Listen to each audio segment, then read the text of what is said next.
રોલા ગ્રામ વિકાસ trust અને Atul rural develop ફંડના સંયુક્ત ઉપક્રમે mega blood donation camp Rola ખાતે યોજાયો છે. છેલ્લા 10 વર્ષથી આ કેમ્પ યોજાય છે, પરંતુ 3 વર્ષથી ખૂબ જ મોટા પાયે યોજાય છે અને કહેવાય કે સવારે 8 વાગ્યાનો ટાઈમ હતો, પણ 7:30થી આ કતાર લાગી ગઈ હતી. વાત કરીશું અત્યારે આયોજક ચિંતનભાઈ પટેલ સાથે. ચિંતનભાઈ, કેવું લાગે છે આજે આ મેગા બ્લડ ડોનેશન કેમ્પ માટે આપને? ઈશાબેન, ખૂબ સારું લાગી રહ્યું છે. અનેક દાતાઓ સ્વયંભૂ આવી રહ્યા છે અને ખૂબ મોટું રક્તદાન કરી રહ્યા છે. દરેક રક્તદાતાનો હું દિલથી આભાર વ્યક્ત કરું છું કે રક્તદાન કરવું જોઈએ, કેમ કે રક્ત એવી વસ્તુ છે કે એ બનાવી શકતા નથી, એટલે ખરેખર એને દાન જ કરવું પડે છે. અને લોકો સ્વયંભૂ જોડાઈને ખૂબ મોટી સંખ્યામાં રક્તદાન થઈ રહ્યું છે અને હાલ લગીમાં 400-500 આંક પટાઈ ચૂકી છે. ઓકે, સવારે 8 થી અત્યારે 11:30 થાય છે. દર્શક મિત્રો, 400 સુધીનો આંક પહોંચી ગઈ છે. ચિંતનભાઈ, ગયા વર્ષે આઈ થિંક 1600 થી 1800 ની વચ્ચે આપણે યુનિટ એકત્ર કર્યું હતું. આ વખતે શું લાગે છે, કેટલું થશે એકત્ર? ગયા વર્ષે બેન 2025 રક્ત એકત્ર થયું હતું. આ વર્ષે બી અમે પ્રયત્ન કરી છે કે 2250 બોટલ એકત્રિત કરીએ. જી, આપણે વાત કરીશું તાલુકા મહામંત્રી ડોક્ટર હેમંતભાઈ સાથે. સર, આ કેમ્પનું કહેવાય કે લોકો સ્વયંભૂ આવી રહ્યા છે, પણ સૌથી ખાસ વિશેષતા આપને શું લાગી? સૌથી ખાસ વિશેષતા તો એ લાગે છે કે સતત 3 વર્ષથી તેમાં પણ 1,000 ઉપરની યુનિટ એકત્રિત કરવું એ કંઈ નાની મોટી વાત નથી, ખૂબ જ અતિ મોટી વાત છે. અને ખાસ કરીને બીજું જે આજે જોઈએ છે, આપણા દેશમાં મહિલાની અગ્રતાની વાત કરીએ છીએ, મહિલા સશક્તિકરણની, તો અહીં પણ સામાજિક રીતે વાત કરો કે રાજકીય વાત કરો, મહિલા સતત અગ્રેસર છે. તો રક્તદાનમાં કેમ પાછળ રહે છે? તો રક્તદાનમાં આજે જોઈએ છે મહિલાઓનું બહુ અગ્રેસર દેખાય છે. અને એમના માટે ખાસ કરીને ચિંતનભાઈ જે મહિલા માટે આકર્ષણ માટે જે ઇનામ રાખ્યું છે એ પણ અતિ સુંદર છે. જી, જિલ્લા પંચાયતના સભ્ય સ્નેહલભાઈ આપણી સાથે. સ્નેહલભાઈ, શું કહેશો? ગયા વર્ષે પણ આપણે મળ્યા હતા આ કેમ્પમાં. જી, છેલ્લા 3 વર્ષથી રોલા ચેરિટેબલ ટ્રસ્ટ અને તમામ યુવકો અને મોટામાં મોટો સહકાર અને સપોર્ટ ગામના અગ્રણી હાલ તાલુકા પંચાયતના સદસ્ય ચિંતનભાઈ પટેલ તરફથી છેલ્લા 3 વર્ષથી એમના પાસે આખું એક બુકની અંદર લિસ્ટ હોય છે. વલસાડ જિલ્લાના તમામ રક્તદાતાઓને છેલ્લા 15 દિવસથી પ્રોત્સાહન કરી બધાને રૂબરૂ કોલ કરીને આ રક્તદાન કરવા માટેનો આગ્રહ કરે છે. સાથે સાથે 2024ની અંદર 1600 બોટલ આ સ્તર ઉપર એકત્ર કરવામાં આવી હતી. ગયા વર્ષે વર્ષ 2025નું વર્ષ હતું અને ચિંતનભાઈનો અને એમની આખી ટીમનો ટાર્ગેટ હતો કે 2025 બોટલ પૂર્ણ કરવી જ છે. અને આ વર્ષે એક લક્ષ્ય ચિંતનભાઈનું એવું છે કે 2026નું વર્ષ ચાલે છે અને આ વર્ષે 2026 બોટલ અહીં એકત્ર થશે એવું ચિંતનભાઈની અને આખી ટીમનો આગ્રહ રહ્યો છે. જી, અગ્રણી એવા ગણેશભાઈ બિરારી પણ આપણી સાથે છે. ગણેશભાઈ, શું કહેશો આપ ટૂંકમાં?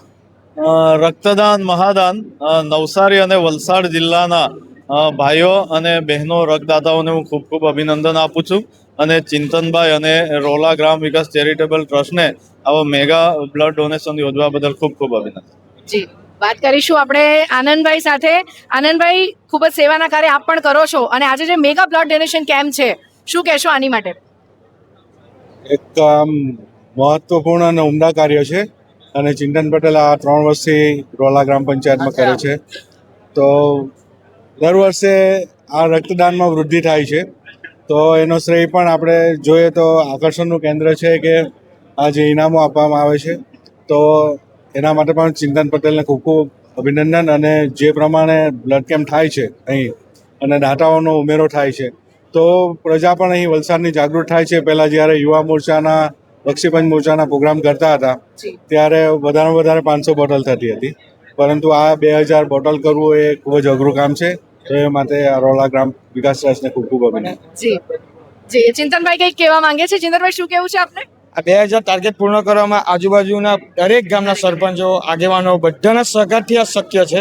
અને ખાસ કરીને રોલાના બી મિત્રો ખૂબ સહકાર આપે છે, ત્યારે જ આ ટાર્ગેટ શક્ય છે. મતલબ આ કેમ્પ માટે આનંદભાઈ હોય કે સ્નેહલભાઈ હોય કે કેવિનભાઈ, બધા જ લોકો લગભગ 15 દિવસથી ત્રણ મહેનત કરે છે. અને ખાસ કરીને રોલાના યુવાનો પણ, એટલે ત્યારે આ ટાર્ગેટ શક્ય થાય છે. એટલે એ સૌ માટે આ બધા મિત્રોને મેં ખૂબ ખૂબ આભાર વ્યક્ત કરું છું.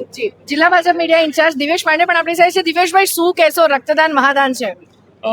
જી બેન, રક્તદાન એ મહાદાન છે અને એ ઉક્તિને સાર્થક કરતો આજે આપણે અહીંયા માનવ મહેરામણ આપણને જોવા મળી રહ્યો છે. ખાસ કરીને આજના મહારક્તદાન શિબિરનું આકર્ષણ છે કે ખૂબ મોટી સંખ્યામાં બહેનો આગળ આવી છે રક્તદાન કરવા માટે, અને એમની સાથે સાથે ખૂબ મોટી સંખ્યામાં યુવાનો પણ આજે રક્તદાન કરી રહ્યા છે. તો ચિંતનભાઈ અને એમની સમગ્ર ટીમને હું ખૂબ ખૂબ અભિનંદન પાઠવું છું, અને રક્તદાતાઓને હું નમ્ર અપીલ કરું છું કે ખૂબ મોટી સંખ્યામાં આપ રક્તદાન કરો. રક્તદાન એ મહાદાન, અને 2 ટીપા લોહીના કોઈની જિંદગી બચાવી શકે છે. ત્યારે અહીંયા તમામ અગ્રણીઓ આવ્યા છે. વલ્લભ આશ્રમના ટ્રસ્ટી દિનેશભાઈ શાકરિયા પણ છે, એમને પણ પૂછીશું. દિનેશભાઈ, શું કહેશો રક્તદાન માટે? આ રક્તદાન માટે ચોક્કસ કહેવાય કે કોઈ પણ માણસનો જીવ બચાવવો હોય તો ડૉક્ટર બનવાની જરૂર નથી. ફક્ત તમે લોહી આપો તો 3 વ્યક્તિઓને જીવતદાન મળી શકે છે. એટલે આ રક્તદાન છે એ બહુ જ મોટું મહાદાન છે. અને જે કોઈ લોકો આવા મોટા રક્તદાન શિબિરમાં જે કોઈ લોકો ભાગ લે છે એ લોકો ભાગ્યશાળી છે કે કોઈનું જીવન બચી જશે. ભગવાન આપ સૌને ખૂબ સુખી રાખે એવી પ્રાર્થના. જી, ખૂબ જ સરસ. અને જેમ દિનેશભાઈ કીધું કે 1 યુનિટ બ્લડ, એમાંથી 3 જિંદગી બચે છે. કે દર્શક મિત્રો, જે લોકો ઘરે બેસીને મને અત્યારે જોઈ શકે છે અને શક્ય હોય કે અહીંયા રોલા સુધી પહોંચી શકો તો આવો અને આ સેવા યજ્ઞના મહાકાર્યમાં આપ સૌ પણ સહભાગી બનો. દિશા દેસાઈ, દિશા ન્યૂઝ, વલસાડ. મહારક્તદાન માટે આજે આયોજન થયું છે એના માટે રોલા ગ્રામ વિકાસ ટ્રસ્ટના ચિંતનભાઈ અને એમની સમગ્ર ટીમને અભિનંદન આપું છું. રક્તદાન આપણા પુરાણોમાં ધાર્મિક રીતે કહેવાયું છે કે કોઈ પણ દાન આપે તો ગુપ્તદાન હોવું જોઈએ, અને આ રક્તદાન એ સૌથી ગુપ્તદાન કહી શકાય એટલા માટે કે આપણું બ્લડ કોને મળવાનું છે એ કંઈ પણ નક્કી હોતું નથી. અને એટલા માટે આ મહાન પુણ્યના કામમાં જે લોકો જોડાયા છે સર્વ રક્તદાતાઓને પણ ખાસ અભિનંદન આપું છું, શુભેચ્છા આપું છું, અને આ જ રીતે લોકોની સેવા કરતા રહે.